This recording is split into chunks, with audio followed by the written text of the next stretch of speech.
இது யாராலையும் தப்பிக்கவே முடியாதுடா.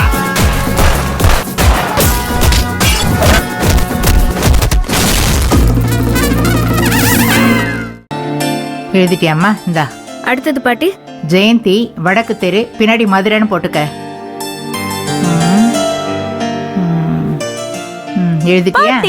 இது பாருங்க யாரு வந்திருக்காங்கன்னு. உங்க வீட்டு மாப்பிளையும் அரெஸ்ட் பண்ணி கூட்டிட்டு வந்திருக்கோம்.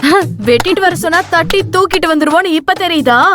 மாப்பிள ஏன் அங்கே நிக்கிறீங்க? வாங்க உட்காருங்க. அருண், மாட்டிக்கிட்டியா? மணிமங்கலத்துல இன்னி கால் வைக்க மாட்டேன்னு சவால் விட்ட. உன்னை எப்படி கட்டி இழுத்துட்டு வந்தாங்க பார்த்தல்ல. இனி நானே விட்டாலும் கடவுள் உன்னை விட மாட்டாரு. மாப்பிள, உங்களை பார்க்காம என் கண்ணே பூத்து போச்சு. வீட்லயே இருந்தீங்கல்ல, திடீர்னு நீங்க இல்லாம போனதும் ரொம்ப வருத்தமா போச்சு. பாட்டி, அதான் நான் வந்துட்டேனே. வாங்க வாங்க வாங்க. என்ன திடீர்னு வந்து நிக்கிறீங்க? எதிர்பார்க்கவே இல்ல.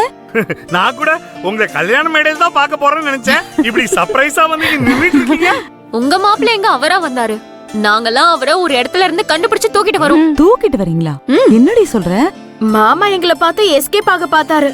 ஆனா நாங்க விடலையே. வலைய போட்டு புடிச்சு இழுத்துட்டு வந்துட்டோம்.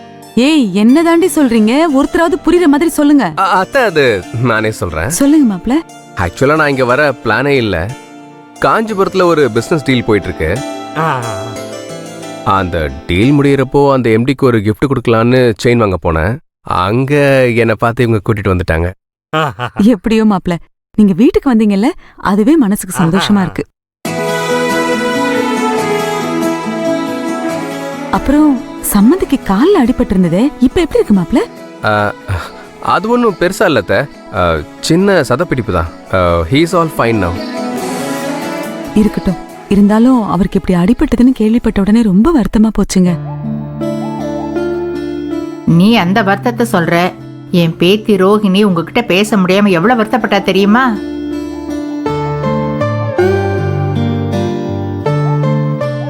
சரி மாப்ள, வந்ததுதான் வந்தீங்க. ராத்திரி இங்கே தங்கிட்டு போங்க. ஐயோ பாட்டி, எனக்கு எவ்வளவு வேலை இருக்குன்னு தெரியுங்களா? ஒரு பக்கம் பிசினஸ், இன்னொரு பக்கம் கல்யாண ஒர்க்கு. இது எல்லாத்தையும் நான் ஒருத்தனா பார்க்கணும். எனக்கு தலைக்கு மேல வேலை நிறைய இருக்கு. அது மட்டும் இல்லாம கல்யாணத்தை நிச்சயம் பண்ணதுக்கு அப்புறம் ஒரு மாப்பிள்ள பொண்ணு வீட்டுல தங்குறது அவ்வளவு நல்லா இருக்காது பாட்டி. சரியா சொன்னீங்க மாப்ள. நானும் இதே விஷயத்த சொல்லிதான் இவங்க எல்லாரையும் சமாளிச்சுட்டு இருக்கேன். இருந்தாலும் வந்தது வந்துட்டீங்க. ரோகிணி மனசுக்காகவாது இன்னைக்கு ஒரு நாள் இங்க தங்கிட்டு போங்க மாப்ள. விட மாட்டாங்க போல இருக்கு.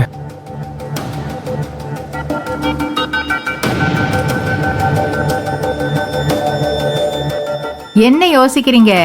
பாட்டி நான் சொல்றேன், இருந்துட்டு போங்க. இருங்க மாப்ள, இருந்துட்டு போங்க மாப்ள.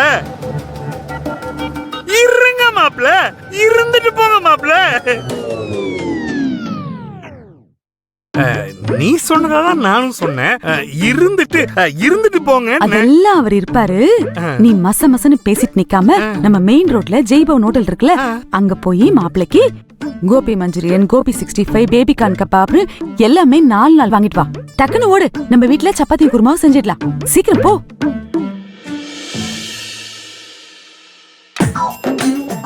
சரி ரங்கு, ஒரு 2000 ரூபாய் கொடு.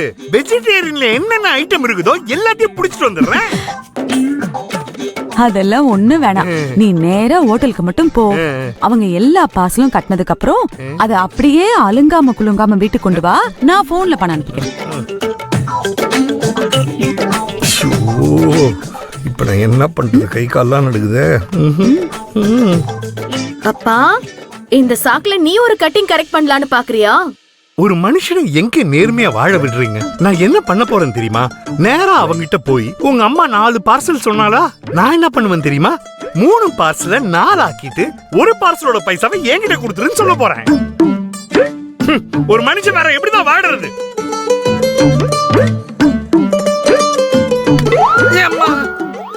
சரி அம்மாடிங்களா, வெளியே போயிட்டு வந்து அப்படியே உட்காந்து பேசக்கூடாது. முகம் கை கால் கழுவிட்டு வந்து பேசுங்க.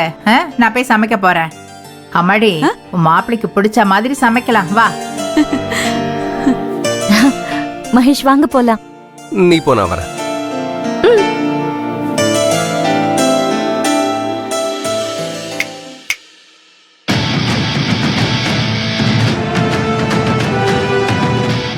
என்ன பிரதர், ஒவ்வொரு வாட்டியும் நான் தான் உன்னை கட்டி இழுத்துட்டு வரணும்னு நினைச்சேன். ஆனா ஆண்டவன் எனக்கு துணையா நிறைய பேர் அமுச்சு வச்சிருக்காரு போல இருக்கே.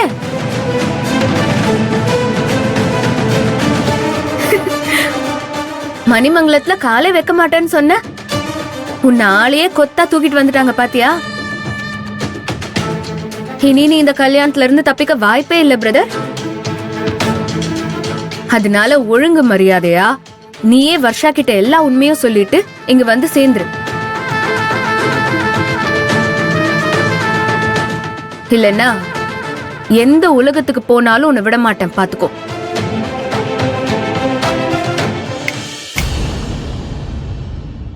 இப்ப சொல்றேன் கேட்டுக்கோ.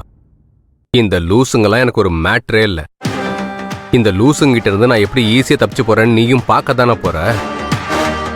நான் இருக்கிற வரைக்கும் அது நடக்காது பிரதர். பார்த்துக்கிட்டே இரு.